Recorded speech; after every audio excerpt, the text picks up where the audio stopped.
Good evening, everyone, and welcome to our first Q&A with LGA, which is a new tool that we hope to be using to communicate about different topics. So our first topic tonight is the initial results of ProcellaCOR in Lake George.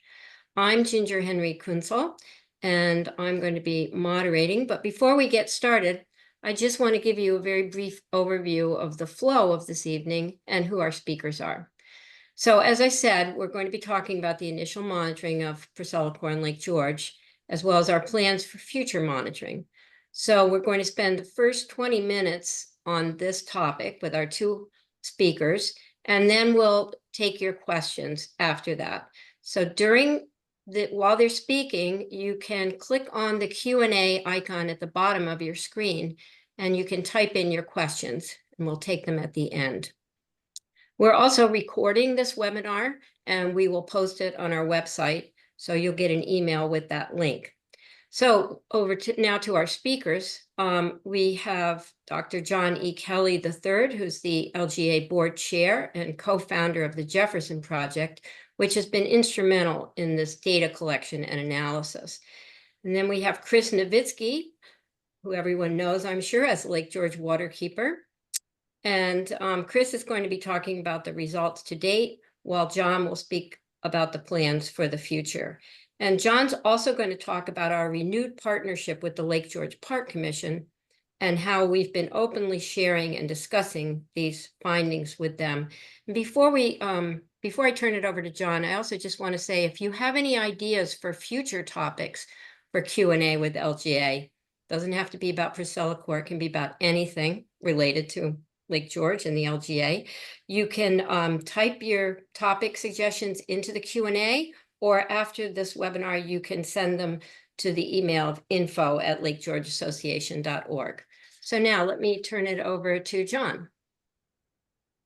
Okay, thanks a lot, Ginger, and good evening. Welcome, everyone, to our first Q&A with the LGA. Thank you all for joining. I know how busy everyone is, but I really appreciate your interest in the LGA, your support for the LGA, and most importantly, this evening, your interest in this topic. So time flies. I've been chairman of the LGA for 5 months now, or upwards of 5 months. It's been a true honor to be in this position and represent the LGA and advance the LGA, which I believe is a critical organization for the protection of the lake. And that's really what we're all about. We are all about protecting the lake, preserving the lake for future generations. In fact, as I've looked around the country at other lake associations, it's very clear to me that we are the role model. We're not just the first lake association, we're the role model for lake associations. And I think at the core of that is our mantra and our guiding principle, which is science to solutions. First, understand the issues, understand the stressors, test, and then take solutions that are really targeted for those stressors. So again, welcome this evening. Let us know whether you find this helpful and useful, but I think you're going to learn a lot, and we're anxious to answer all of the questions. Next chart, please. So tonight, the sort of run of show here is we'll present to you our short-term results on ProcellaCOR, and I emphasize short-term or initial results. Much more to come because our ongoing monitoring and science are producing results literally every day in and around the lake. I want to talk to you about our plans to continue the monitoring to make sure that we understand the mid and long-term implications of ProcellaCOR. And I also will be speaking about our partnership, which has been a long-standing partnership between the Lake George Park Commission and the LGA. And let me just say a few words on that now. First and foremost, as the LGA is, I think, by far the most important lake association in the United States, we here at the lake are really fortunate to have our own dedicated New York State Commission with a total focus on protecting Lake George. And as in our partnership over the years, we've done an awful lot for the lake. Whether it was hand harvesting of Eurasian milfoil, boat inspections to keep additional invasives from entering the lake, or the recent work in and around septic system monitoring and replacement, it has been a great partnership. That said, the issue of ProcellaCOR, as you all know, we disagreed over that. And we had, a lot of difficult discussions over that. But in the end, it was applied as an experiment in two of the bays in Lake George. And as we then looked at that, we said, okay, we're now going to pivot from disagreeing over the application to, okay, now let's look forward. Let's look forward and let's try to study the science of the effects of ProcellaCOR together. Let's openly share that data, and then let's work together on future things that will be used for invasive species. And most importantly, develop a long-term plan to deal with invasive species in Lake George. So I know for some people that pivot sort of caught some people off guard, but we felt that once done, we should be looking forward, and we really appreciate the new open partnership around studying the effects of ProcellaCOR in the lake. And then lastly, we'll answer all your questions. We'll stay on as long as we can and make sure that we answer all your questions.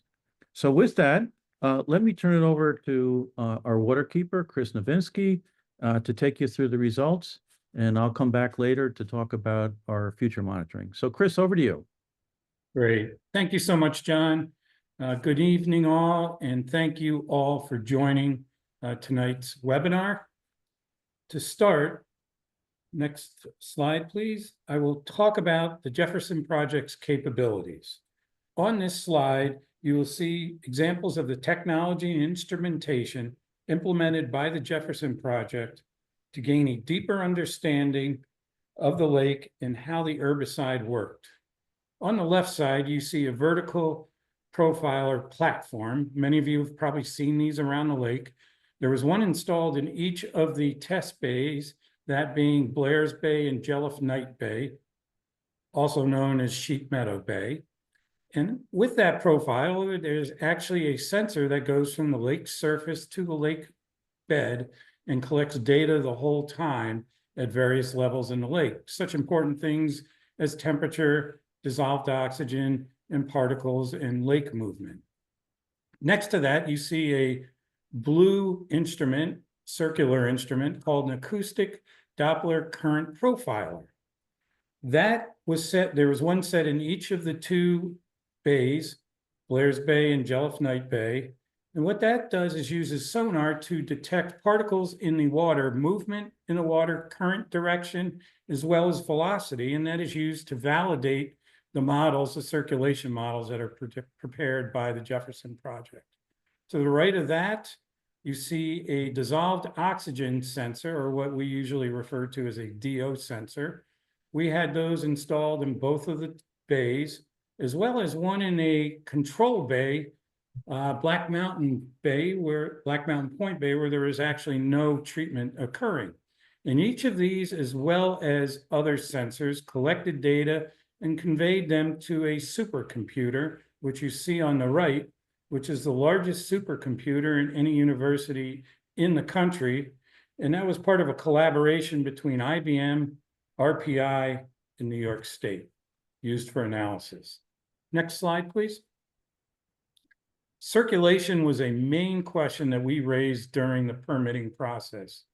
How the lake's currents could affect the efficacy of the ProcellaCOR treatment, how water exchange may move the herbicide from out of the treatment zones, which you see in red in both of the bays, out into the dilution area and further beyond. You can see here that these maps show the actual circulation at the time of treatment. And we were talking about the morning of June 29th. On the left side, I'm sorry, Blairs Bay, the winds were out of the south that morning, pretty strong. So the water currents were flowing south to north, and up in the area of Blairs Bay, which is located right at the base of Anthony's Nose, those southern currents came up and hit that rock face of Anthony's Nose, and we saw the currents diverging to the east, to the right, and produced a clockwise pattern in the bay, going east and then south, and then proceeding west through that bay and dilution area. And again, you can see that treatment area, the red hatched area.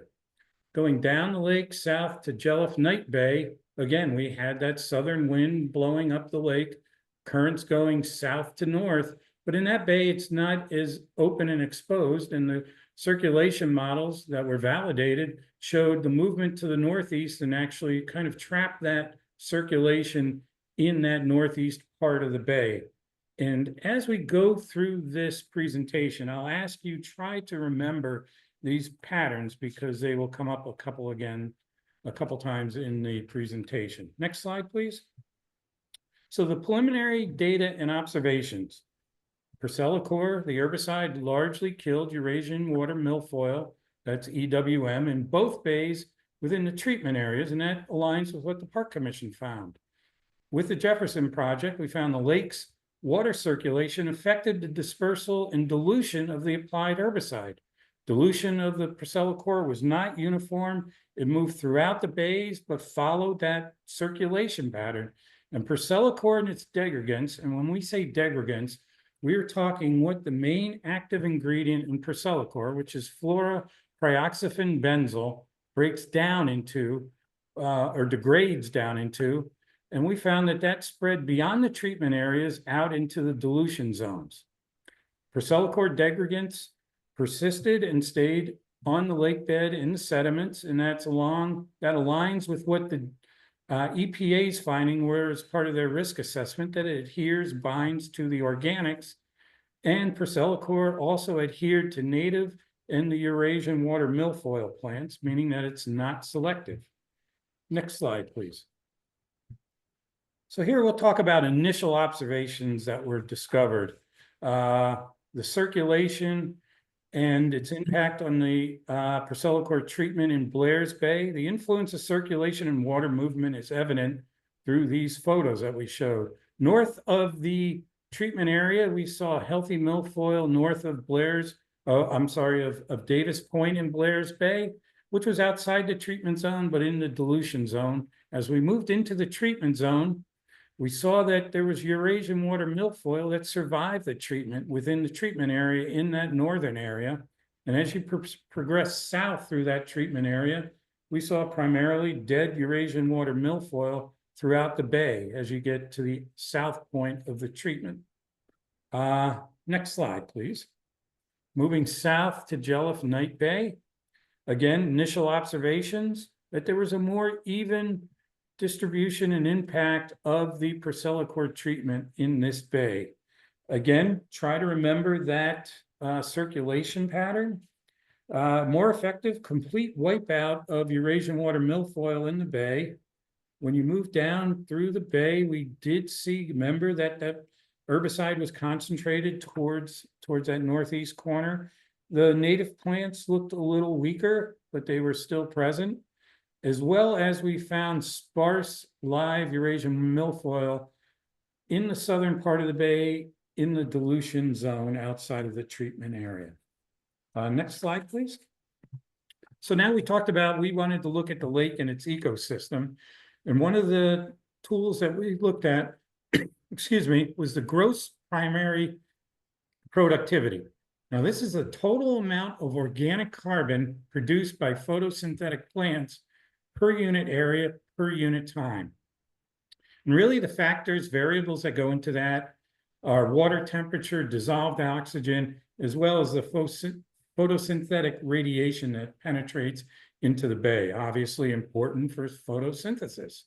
And this is important for the lake, and that's why we looked at it, because it's the foundation of the lake's ecosystem, as well as the basis of the carbon cycle, which helps that food chain that initiates in the lake. I'm asking you to focus on the difference on the chart on the left side, the difference between the gray or the control bay, which we said was Black Mountain Point, and the two lower lines, which are orange and blue, which is the gross primary productivity in the two treatment bays. You can see about a week after treatment, which occurred in that red dashed vertical line, that those lines started to separate.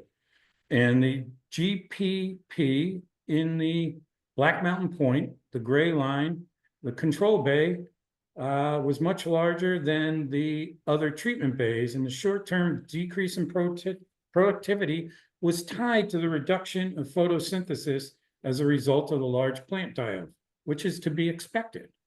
Also, the short-term drop in dissolved oxygen is present for that 3-week period again, but again recovered in the 3-week period again, and that's primarily after the ProcellaCOR took effect, which again was expected, and it's not surprising. The one thing that we want to do is have further study in 2025 to determine the long-term effects. Is there any reduced productivity that may occur because of the loss of the plant material in that bay? Next slide, please. This slide gets a little busy. I'll walk this through, but this is an aerial of Blairs Bay, as well as taking a look at our samples through the bay. So on the left side, you see the aerial of Blairs Bay. We marked all the Jefferson Project sampling sites in yellow throughout the site, which is about 2 to 3 times more than the points taken by the Lake George Park Commission. Then we have sites where there is actually presence of ProcellaCOR, the degradant, in the larger dots, where green is where there was presence in plants, blue presence in water samples, and orange presence in sediment samples. The chart on the right side, we show our samples, which are basically 3 samples: water, sediment, and plants, and we divided the plants into the Eurasian water milfoil as well as natives. And then our analytes, which was ProcellaCOR, and again the degradants, and there were 4 main degradants that were studied. You see the units that were used for the degradants, which for the various samples: water in parts per billion, sediment in the plants were in nanograms per gram, which is equivalent to parts per billion. And then the time period, which was from June 29th through July 9th, June 29th being the day of treatment. And you can see the results as well as the concentrations below the samples. So as such, in water, we had 3 out of 13 samples, ProcellaCOR was persistent in that. So again, it's important to remember that circulation pattern that we talked about earlier. You can see where the presence of chemicals follow that circulation pattern primarily. They're down in the southeast corner along the southern line in that clockwise fashion. But there's one thing: the degradant was found in a water intake sample. You see that, the blue dot in the upper right corner. And the degradant was also found outside the treatment areas in deeper water in the sediments. And also you can notice that there's much higher, the ProcellaCOR treatment was at 7.7 parts per billion. And you can see that the concentrations, especially in the plants, are much higher than that, which is due to the accumulation in the plants, which was expected. Next slide, please. Traveling south again to Jelliffe-Knight Bay. The slide is in the same format. Aerial on the left, Jefferson Project sites in yellow, where we had presence in the sample sites taken: green for plants, blue for water, orange for sediments. The chart on the right is exactly the same: the samples of water, sediment, and plants. The analytes of ProcellaCOR and the degradant, the same units applied to both of those, as well as we have the same time period of June 29th, day of treatment, through July 9th. Again, remember that pattern of water movement, circulation. It was to the northeast, to the right, and that's where the concentration for ProcellaCOR was found in the degradants in plants, as well as you can see that increased in the concentrations. We found it in sediments of the degradants out in the deeper parts of the bay at 471 nanograms per gram.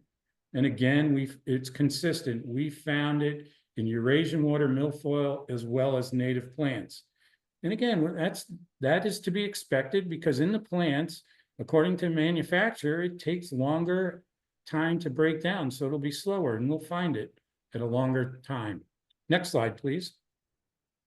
So from our scientific diver surveys, this photo on the left is from Blairs Bay. And you can see that plastic PVC grid that was set out. We call it a quadrat along a transect. And our divers were out there doing inspections and plant surveys, and they found new growth of Eurasian water milfoil in those grids and documented that. Also, the plant samples that were taken back to the lab for analysis for various indices showed there were sprouts of new plants, new milfoil coming out of apparently dead plant material. So again, recognize that these plants probably got less exposure. There was less contact time. Again, remember that water circulation and the efficacy in that portion of the bay was less. Next slide, please. So in summary, I'll close. The preliminary data and observations, ProcellaCOR killed a large amount of Eurasian water milfoil. We knew that, and we found that, but it did not eradicate it, especially in Blairs Bay. Water circulation and exchange impacted ProcellaCOR's treatment. The efficacy was not 100% as documented in Blairs Bay. Dilution was not uniform. We saw the movement and we saw the samples in various sections of the bay that followed the circulation. And ProcellaCOR and degradants spread, and we actually found them into the deeper waters, which was a concern of our questions of ours early on. So the degradants were measured in the lake bed sediments, in the deeper waters, in higher concentrations. And ProcellaCOR adhered to native and Eurasian water milfoil, but was undetected in water samples after 24 hours. That was consistent with what the manufacturer, as well the Park Commission statements. But this shows that it was not selective and it accumulated in the plants. And that is as per the statements by the manufacturers that the product will get adhered to all plants, and it takes a longer time to break down in the plants. So with that, I'll close my remarks and I'll turn it back over to John. Okay, Chris, thanks a lot. Great job. I also want to take a moment here to thank not only Chris, but the staff at the LGA and all the scientists and engineers who spent countless hours setting up those instruments, collecting that data, analyzing that data, from divers to computer scientists to chemists to biologists. A tremendous amount of work went into collecting that data, and needless to say, the data going forward. So thanks, Chris, to you and the entire team from the Jefferson Project for all of that great work. Okay, let's go to the next chart. So where do we go from here? We need to continue to monitor this. Obviously, as you heard from Chris, we've answered a lot of questions, but typical of science, when you answer a lot of questions, you also ask or find new questions that need to be answered. So step number one is we took additional samples because, as Chris showed you, there was remaining ProcellaCOR in the plants after the 24 hours that it left the water. There was also sediment degradants there for several days at the end of our sampling. So we went back in and took a number of samples again in September to see whether primarily the ProcellaCOR was entirely gone from the plants in the soil and entirely gone from the sediment, as well as the degradants. Those samples are in the lab, independent lab that we use, being analyzed, and we hope to have that data shortly. We also, in September, did additional plant sampling and analysis of the plants, not only Eurasian milfoil, but the native plants in those two bays in September. And we're going to marry that data together with the lab data, and we'll have a new report for all of you, hopefully shortly, as we have a chance to analyze that, and also, very importantly, share that with the Lake George Park Commission. Our plan then is based on those results. My guess is we'll probably go back out late this month, early next month, and double check that all of the ProcellaCOR and degradants are gone, which they should be based on published literature and the manufacturer, but we want to confirm that. Then it really rolls into the spring and the fall. We want to go out first thing in the spring. I don't know if I can convince the divers to go into the water after the ice goes out, assuming we have ice. But I know our instruments will go in the lake. They don't really care how cold it is. So we will be out there looking at the results as now the plants, both native and milfoil, start to come back to life in the spring. We'll monitor that throughout the summer and into the fall, and really look at not just the short-term results that we just showed you, but the midterm, and then start to look at the long-term results in efficacy of milfoil and hopefully no other damage to native plants that lasts in any significant period of time. So lots of work to do throughout the rest of this year, the spring, and throughout next year. And we hope that by the time a year wraps on this, that we'll have a good data set to feed into our long-term monitoring plan and our long-term invasive species plan for the lake. So next chart, please. I just want to end on a few comments on the LGA and Park Commission partnership and collaboration. And as I said earlier, I know this probably shocked a lot of people, but you know, at the base of this, we're both here to protect this lake, and we have different skills and different tools to do that. And it's very clear we believe in the LGA, and the Park Commission believes that working together, we can be a lot more effective, that 1 + 1 equals a lot more than 2 here. And so in that spirit, we are completely sharing our science, as are they with us, and hope that it will make a difference. And I think most importantly, as a result of this work, we've agreed that really the lake needs a long-term invasive species management plan, cookbook, if you will, in terms of how to deal with these things and what kinds of tools should be used at different points in the cycle of invasives. We've been very fortunate that since the boat inspection program was implemented, we have not, knock on wood, recorded any new invasives, and we want to keep it that way. But it's always good to have a playbook on the shelf in case one comes back. So again, I want to thank Ken Parker and Dave Wick and the team at the Park Commission for being great partners and pivoting with us to work on this and protect this lake going forward. So with that, I'm going to turn it, Ginger, back over to you. And I think you're going to sort through the questions that I see are pouring in. Yes. Well, thank you both, John and Chris. And yes, we do have a lot of questions, and asking the audience to bear with me a little bit as we sort through these, and I'll try to get to all of them. Some of them I think have been answered during your talks, but the first one we have is about the degradants, and they wanted to know if the results indicate that they persist. And I think you did talk about that up to the results we have so far, correct? Yes, the results that we had were through the second week of July, and they were persistent. But that's why we decided to go back out in mid-September to see if they had persisted that long or longer. So, yes. Chris, Okay, and part of that, oh, sorry. Sorry, Ginger. Chris, you may want to comment on what the literature says about what would we expect to see and why are we going? Literature, again, and we're relying primarily on the EPA risk assessment as well as some published papers on this. The degradants will last about 50 to 80 days. So that's what we're hoping to find out, and whether they're consistent with that, we'll wait for the results of the science. Great.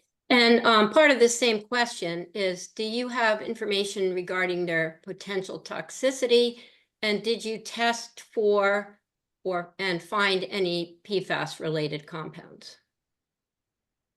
Regarding the toxicity, according to the EPA risk assessment, again, the degradants are less toxic than the main active ingredient, again, that being the fluoroprioxyfen benzyl.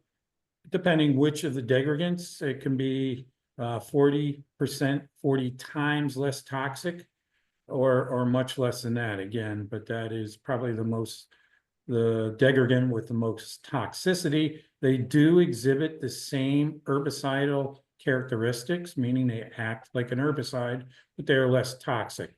And the second part was a PFAS question, whether we tested for PFAS.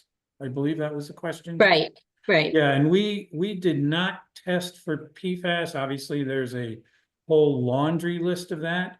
If the question is whether we are testing whether this chemical, this herbicide is a PFAS or its degradants, you know, that is not part of our study of the lake's ecosystem.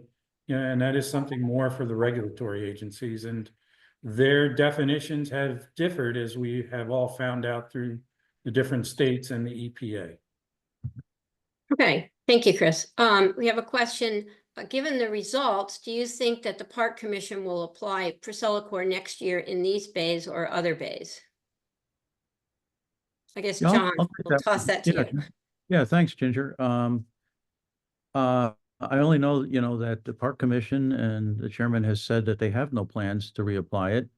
And I think we're both working in the spirit of let's get as much data as possible before any decisions are made. But the public statement has been they have no plans. And our effort is to collaborate with them and share the data. And, you know, if it comes to it, have the discussions around whether it's appropriate or not. Okay, we also have several questions about the difference between the chemical treatment and hand harvesting. So this question is the loss of productivity different between the chemical and the manual plant removal? Does that make sense, the productivity? Yeah, that's a very good question.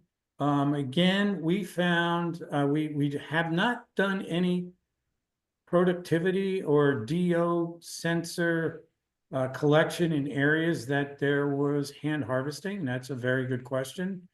Maybe something to take a look at. One would think that with the loss of, since one of the variables was photosynthetic production and dissolved oxygen, that if there was a removal of plants, that would also follow suit. But we do not have any data to verify that claim at all. Okay, and another question related to the hand harvesting. Are there downsides to hand harvesting that make ProcellaCOR the more attractive option? Well, I think some of the concerns about hand harvesting was that there is fragmentation which occurs when we have divers working with the plants that can cause new Eurasian water milfoil, although they try to capture that and contain that. It is a regular maintenance activity, meaning, as we've all seen, especially us who have partnered with the Park Commission on funding this, it's a yearly activity. So you're going out and performing routine maintenance and routine harvesting. It is a little more costly, but it is yet effective. So that is something. And there's obviously some sediment disturbance that happens at the base as they wrap the plants around their hands and get down and try to remove all the root matter, which again will prevent the milfoil from coming back. So clearly there's probably some resuspension into the water column. So those are some of the downsides, I would say, of hand harvesting. Okay, thank you. We've got a lot of questions, so I'm going to try to given the circulation patterns, do you know if the chemical applications were carried beyond the dilution zones into deeper and darker waters where the degradation times are much longer? In other words, is there ProcellaCOR drifting around in the deep water of Lake George, lurking to kill other native plants in the lake over the coming months? Our sampling had stopped at the edge of the dilution zone. It was shown that it was out in that area, but we did not take any samples beyond that. So we couldn't make a statement that it had drifted further than that. We did not find it again in water samples after that 24-hour period. What we found is it was in some sediments or plants, at the edge of that dilution zone. Okay, the next question is actually related to that. Were ProcellaCOR or its degradants found in tap water? There was one, we worked with several homeowners and residents in the two bays. It was, what happened was quick. We set a protocol to go out, similar to the sample collections of water in the bay. We had one spot where there was presence of the degradant in a tap water sample in Blairs Bay. There was no presence in Jelliffe-Knight Bay in the samples that were taken. So there was one, I believe, out of total 6 samples that were sent and processed by the laboratory for tap water samples. I would just add to that, Chris, and correct me if I'm wrong, that one sample out of several was at a level of, I think, about 1/3 of a part per billion, something on that order. So it was extremely low level in that one. Correct. Yeah, it was at 0.14 parts per billion. So that, yeah, I mean, that is very, very low. Yes. Okay, so we've obviously had a really beautiful fall on Lake George and very warm. And one of the questions, does water temperature have anything to do with milfoil coming back? Does it affect its regrowth?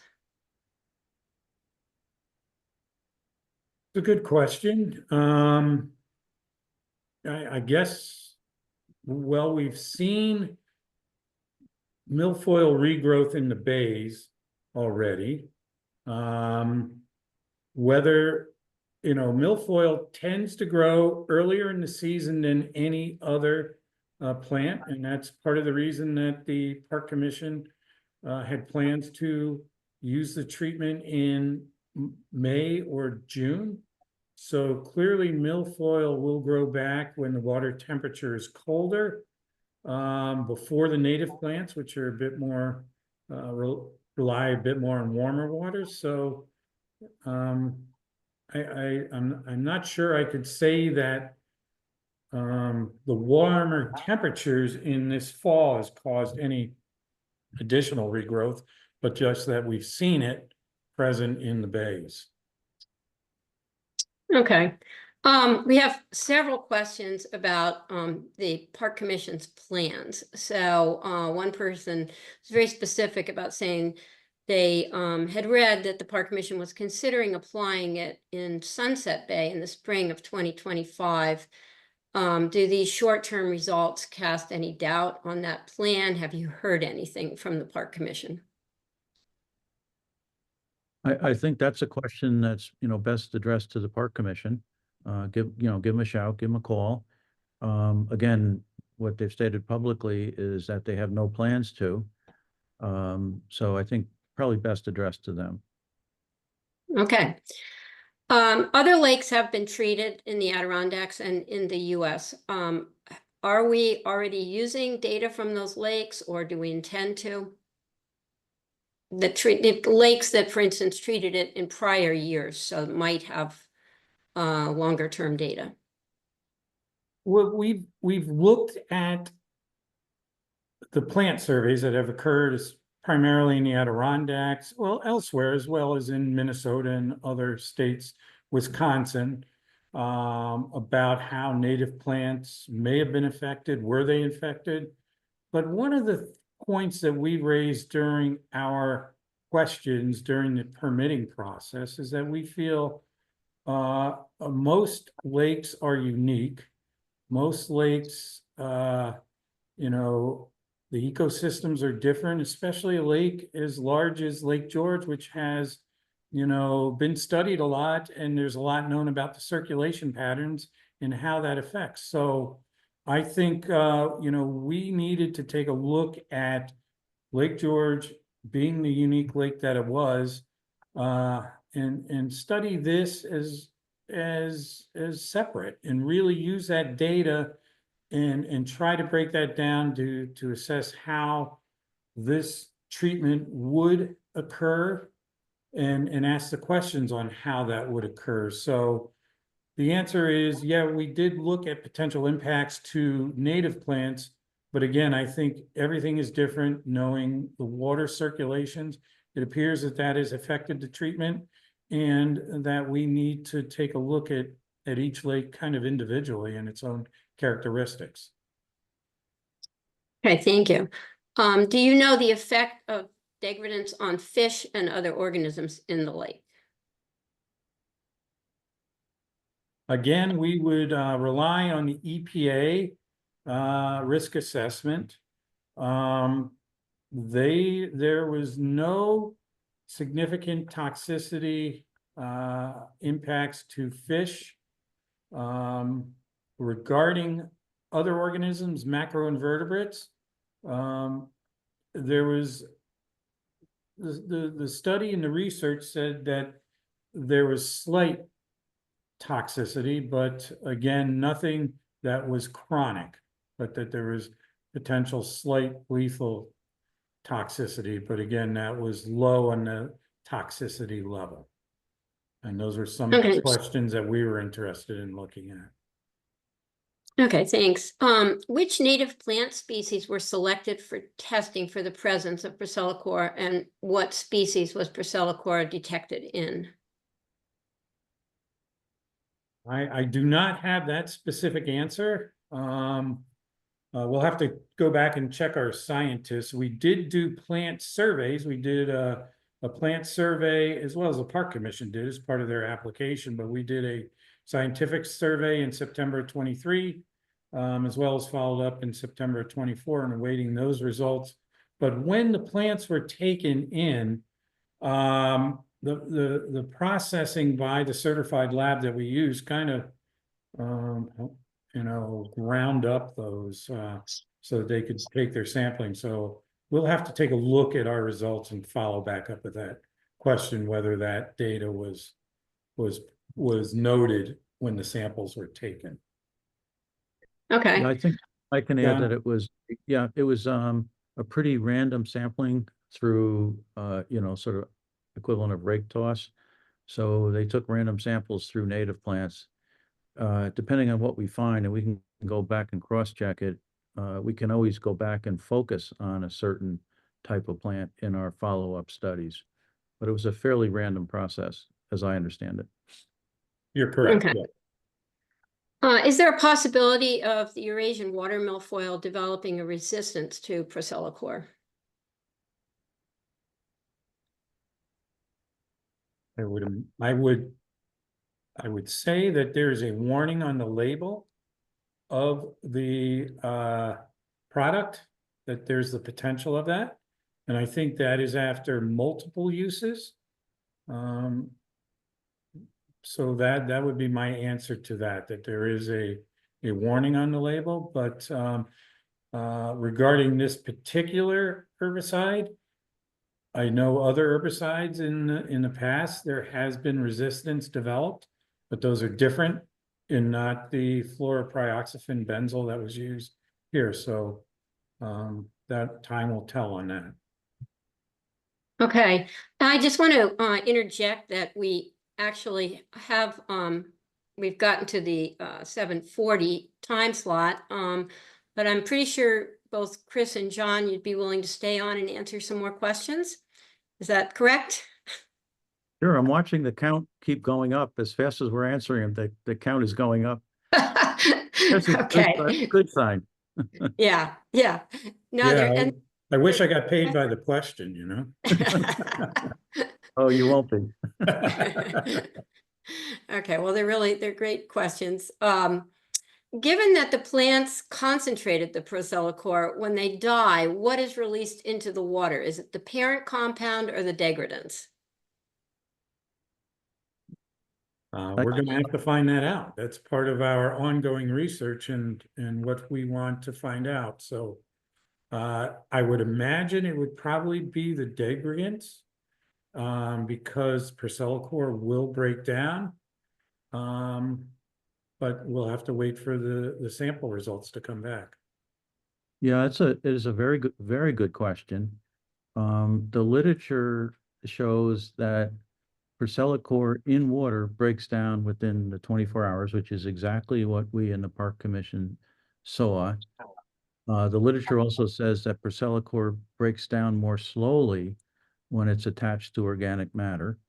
And that's what we saw in the plants. It was still there, a couple of few days later.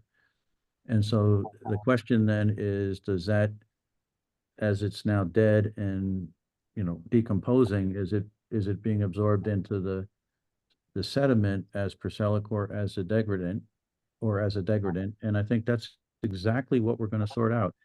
I would just add that in addition to the Park Commission, we met with the Park Commission and the manufacturer and applicant, and they were blown away by the level of the data. No one had ever studied the plants and the sediment to the level we had, much less in a live environment. So some people had done it in labs, beakers with sediment and plants. Nobody had done it in a live environment. And Chris, you were on that call with me, but they were just blown away when they saw the level of data that we had collected, and were eager to get the feedback from our future data. So I think we're clearly breaking new ground on this.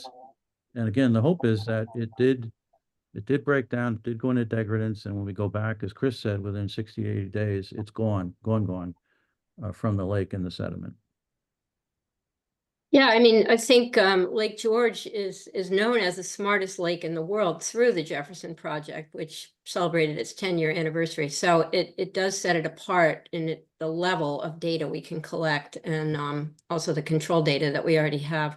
So with the Eurasian water milfoil that survived the ProcellaCOR in Blairs Bay, did the Park Commission or the LGA engage in hand harvesting and/or dash harvesting, which is diver-assisted suction harvesting?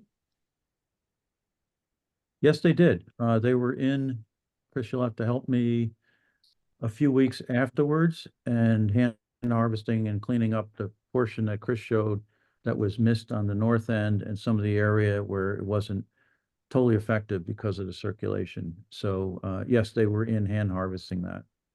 Yeah, and that was the third week of September they were in there. Okay, Yep. thanks, Chris. Okay, and it's nice to know we have at least one person from another lake listening in, who's asking who's responsible for applying to use ProcellaCOR in a New York lake. Our lake does not have anything like the Lake George Park Commission. Well, I think it would be anybody who would have riparian rights or ownership along that. Many of the times it has been a lake association, such as in Brant Lake, I think it was a lake association. Up in Lake Minerva Lake, I believe it was the town of Minerva. So because they had a beach and there was interest in protecting that. So it could be a variety of people, not just, there's not lake, they're not state agencies, obviously, on every lake. That's why Lake George is unique. But lake associations, municipalities, I imagine a homeowner could try to treat that as well, but that's more of a question, I believe, for an agency. Okay. Given that ProcellaCOR was not completely effective, that would indicate might be a need for reapplication. While there are no plans for reapplication, it seems like it may be almost like applying ongoing chemical controls to a suburban lawn, for instance. And thank you for this webinar. It's also a part of that comment. I'm glad people are getting the information they need. So, John, that might be a question for you. I didn't quite catch the question in connection to lawn chemicals. Maybe repeat it. Well, they're just saying, how you have to apply herbicides again and again. It's not just one and done when you're using weed killer on your lawn. Yes, that's right. It's, I mean, these invasive species or weeds are pretty persistent, little buggers.